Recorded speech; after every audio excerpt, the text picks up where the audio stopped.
Well, good afternoon, everyone. Thank you so much for taking the time to join us for our weekly Hebrew word study. Apologize for missing last week, and thank you for forgiving me for that. And did have a great time with my grandson and enjoyed all of that family time together, which is very, very important. So, as we pick up today, we are in Judges chapter 18, starting with the first verse. And as you can see on your screen, um, very sad epitaph for describing what is going on. Um, and it says, in those days, there was no king in Israel. And the implication there is that there was lawlessness. But we have to remember that there was still a temple, or a tabernacle, if you will, in the wilderness that was pitched, the tabernacle before, of course, Solomon built the permanent one, but it was there. So the place of worship was there. There was a priest and high priest there. So all of the religious system was in motion, going through its daily routines, but yet it appears that people were not unified. They were not rallying around the house of worship as they needed to. That, of course, we're going to see from the map that they were scattered all over the map, if you will. And it was very hard for them to stay unified. There were no synagogues like there was later to bring them to places of prayer. And it just seems a very strange time. It seems very strange that they would be abandoned, if you will, in their ability to stay unified in serving God. There was no leader, no of God that was there. We know that there were judges, and of course, that's what we're reading about. And so it was just a very strange time, and you kind of feel sorry for them in a way because they were stuck in between the prophets and the judges and the time when they would be given or permitted to have a king, even though that was never God's intention. So it's very strange. So this is a time of lawlessness, and the tribe of Dan, you're going to see as we continue through our studies, um, it of course means judgment when the baby Dan was born to, I believe it was one of Leah's concubines. Um, the idea was that God had judged them and allowed her to have a son. And so the word Dan means judgment. And of course, the tribe of Dan had struggles all the way through, and you're going to see that they made a lot of bad choices. They did not make wise judgment, if you will, as their name should have implied, and it was not the most favored. And you'll see that certain results of this crop up later as we follow them. So here we see that the children of Dan sent out 5 family members, 5 men from their coasts, men of valor, so strong he-men, great warriors, the kind that are going to get the job done. And they sent them from Zorah and Eshtaol to spy out the land. So let's take a look at the map. Where is Dan? Dan is located right here, this a very small section, not as big as Judah, maybe a little bigger than Benjamin, but basically it was a very small section. And of course, here is Eshtaol and Zorah. So where are these spies going to? I mean, are they going into one of their brothers' countries of Judah or Ephraim? Um, we don't really know yet, but it seems really strange that they're wanting to expand their borders. It, and it would almost seem that they would have to take land away from one of their relatives. So let's hang on to that thought and see where they go. And so it says that they came to Mount Ephraim. Okay, so Ephraim is just to the north of Dan.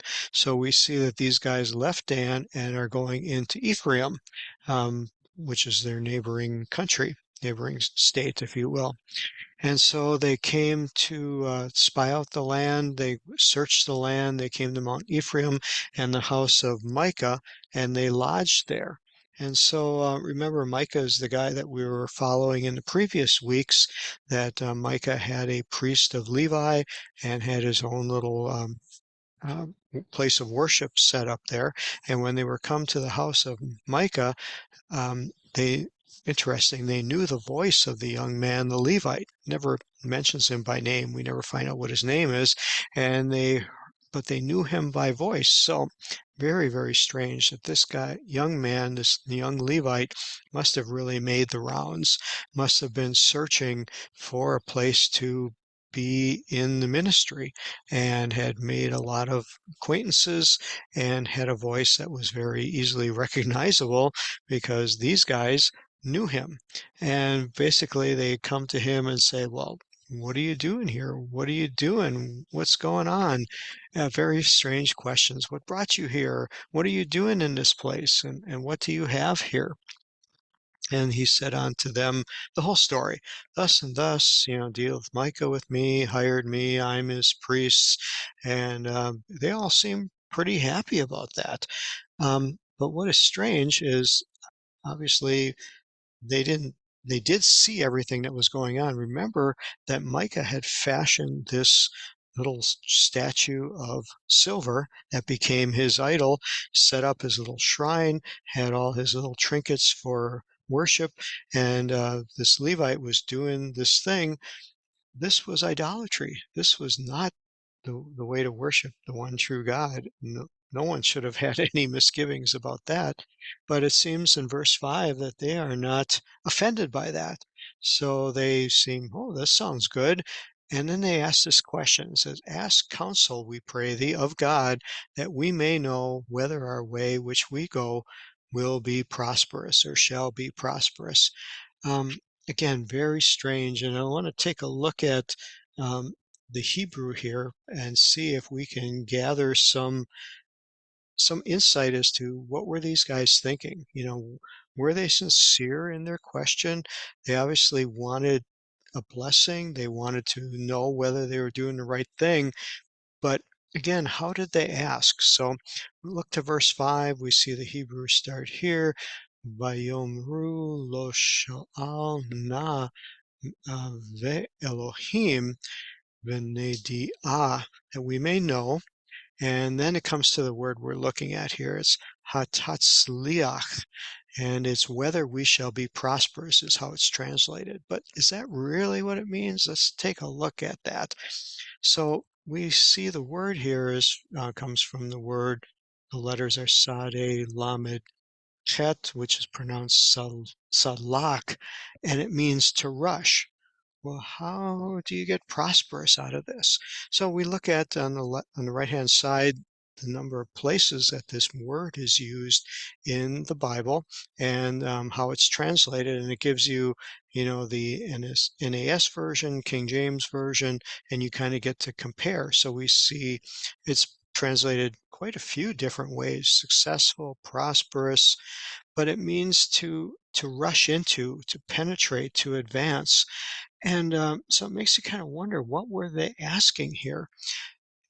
The understanding we get from this is they already knew what they wanted. They wanted a prosperous journey. They wanted to go in and get all the information the right way. They wanted to know and have confirmation of what they were doing, that it was right. And they wanted somebody to tell them that. And this is something very common in that I have seen. I'm sure I have exhibited this behavior already, where I had my mind made up and I wanted to do something, and I just wanted somebody to tell me I'm doing the right thing. I didn't want someone to challenge me. I didn't want them to stop me. I had it in my head, and we have lots of words that we use for that, of being very headstrong. People can't tell them anything. I plead guilty to that. I know I've done that. It's not something I think I'm ever proud of, but sometimes we get it in our heads of what we want to do, and it seems like nobody can talk any sense into us. And I've definitely guilty of that, as maybe you have been too. And it seems that these men are wanting that. They want to know that what they're going to get will come quickly. And so this word to rush means that if they see that what they're wanting to achieve happens quickly, well, that must be God's will. It's like they're very impatient and they don't want to really know what God is saying or what God is directing. They just want it to happen, and the quicker the better. Kind of reminds me as I'm studying this of if you've watched the Willy Wonka film. Of Willy Wonka and the Chocolate Factory, there was a little episode where this young lady had a rich dad and he gave her everything she wanted. And they saw the little guys working in the chocolate factory called the Oopa Loopas. And she goes, I want an Oopa Loopa now. And of course, he pulls out his checkbook and wants to write a check for it. Um, we use that as kind of a little teaching tool with our kids when they were small because they knew the movie and they knew how silly this was. So every time our children would kind of stamp their feet and be impatient, and we would retort with the phrase, "Oh, I want an Oopa Loopa now," and then they would get the message that they were being impatient and acting like this girl in the film. And that's what I thought of when I saw this, that these men were impatient. They wanted to get the job done. They wanted what they wanted, and they just wanted somebody in this spiritual position to tell them, yeah, go ahead and do it. All is going to be fine. And even, regardless if this guy is serving idols, regardless what his background is, he was all messed up in his theology. They didn't care. They just wanted someone to tell them they're doing the right thing and that God would be with them. So let's see how this turns out for them. So we get to verse 6, and this priest, still unnamed, says to them, Vayomer lachem um, Hakohen, the priest, Lekol Leshalom.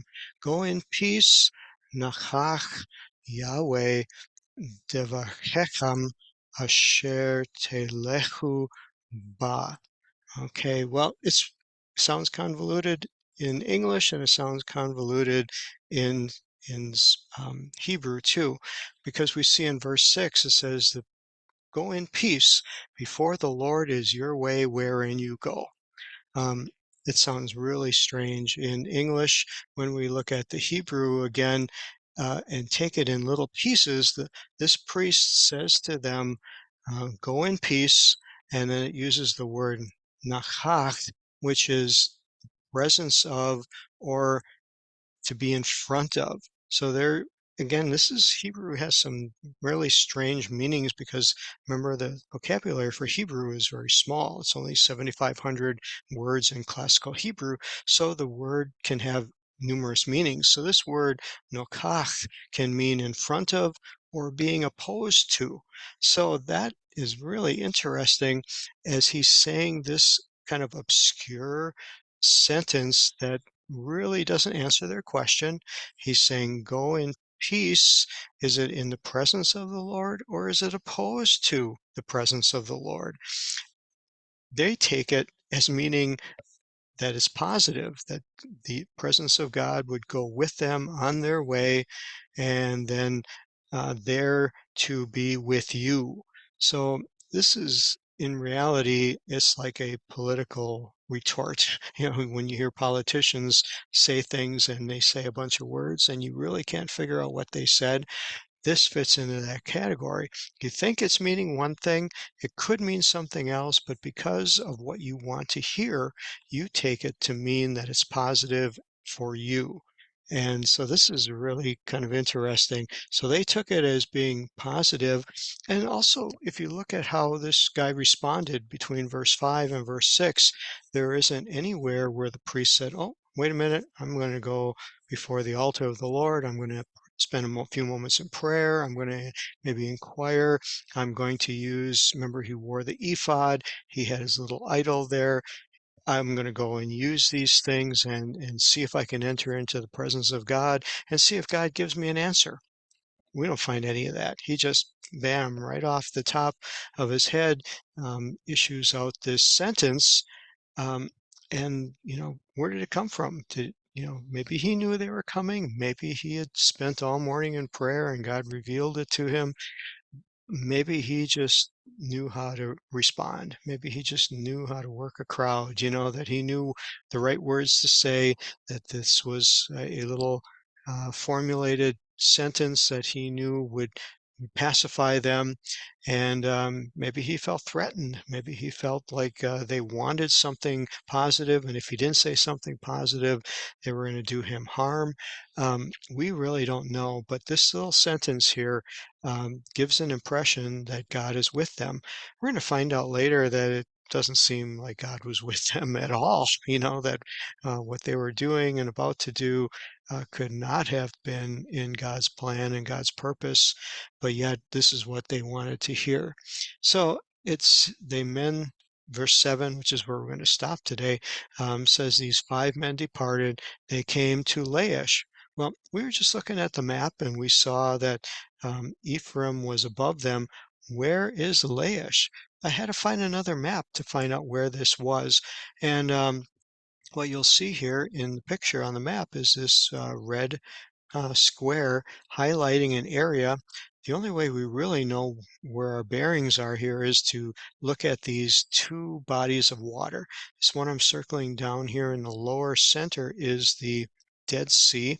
The one that kind of goes halfway through the box is the Sea of Galilee. Okay, let's look back at our original map and see where that comes in. Here's the Dead Sea. As we noticed, here's the Sea of Galilee, and way up here above the tribes of Asher, Naphtali, Manasseh is this area called Zidon, which is where they were going to. Look at how far they had to travel through Dan, through Ephraim, through West Manasseh, through Zebulun, Asher, Naphtali to finally get up to Zidon.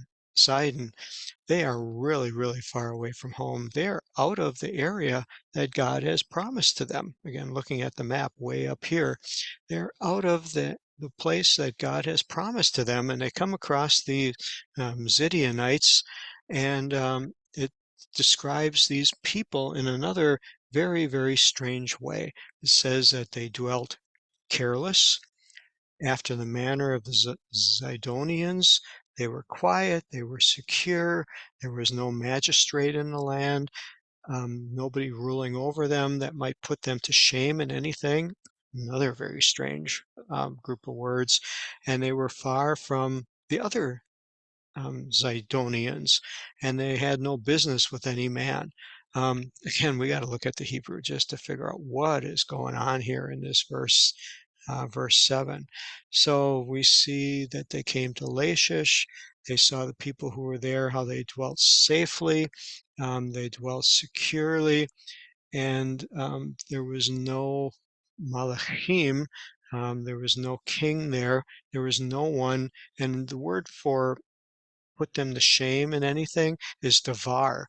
These are words from that have deep meaning, words from the heart.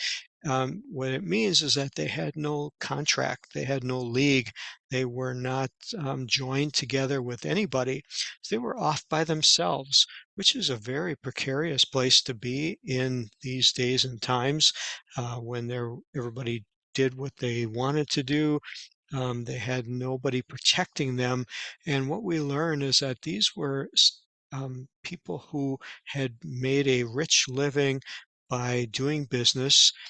They had a land that was very wealthy, and it seemed that they were able to buy their way out of any situation. It says they dwelt careless, which means they trusted in their riches. They trusted in their ability to negotiate whatever came their way.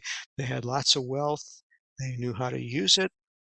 They were quiet. They were secure, and they didn't join with anybody. They thought they were pretty well isolated and that no one would ever want to bother them. No one would ever want to conquer them. They had their own little sanctuary here. They had their own little way of doing business, and it has worked and protected them up until this time. So with that thought in mind, we're going to stop here and see what happens when this group of Danites obviously spy out the land. They come back with a report. And what are they going to do to these secure, careless, quiet people without an army, without anybody ruling over them? And you know, what's going to happen between them and the Danites. So hope you enjoyed this lesson. Come back next week and we'll find out what's going on and what these Danites do to these poor Zidonites, and see if God's hand is really in this at all. So God bless you all. Take care, and we'll see you next week. Bye-bye.